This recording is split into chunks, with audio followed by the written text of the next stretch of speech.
নমস্কাৰ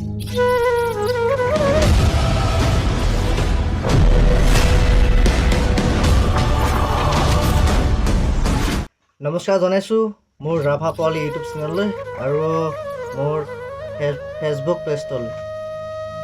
আজি এটা আপোনালোকক বহুত দুখ লগা খবৰ জনাওঁ যে বক সমষ্টি জলধাপাৰা ভিতৰুৱা গাঁও এখনত প্ৰায় নিশা 2টামান বজাত দুটা বনৰীয়া হাতীয়ে এজনী বুঢ়ী আইতাকৰ ঘৰ ভাঙি চুৰমাৰ কৰি দিলে।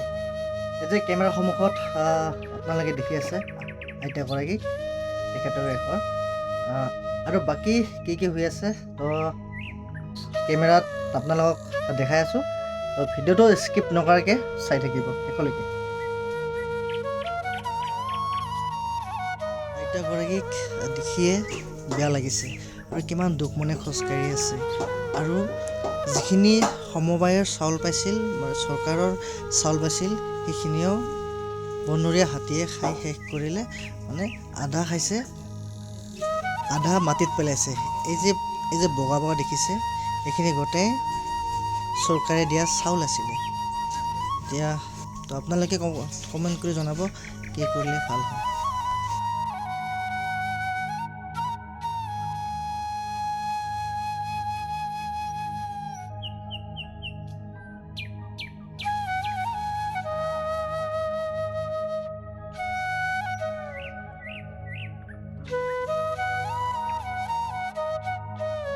তো মই অনুৰোধ জনাইছোঁ বন বিভাগক, আপোনালোকে কিবা এটা ব্যৱস্থা লওক আৰু এই ভিডিঅ'টো আপোনালোকে যিমান পাৰে সিমান শ্বেয়াৰ কৰক যাতে এই ভিডিঅ'টো বন বিভাগে অতি সোনকালে পাই যায়।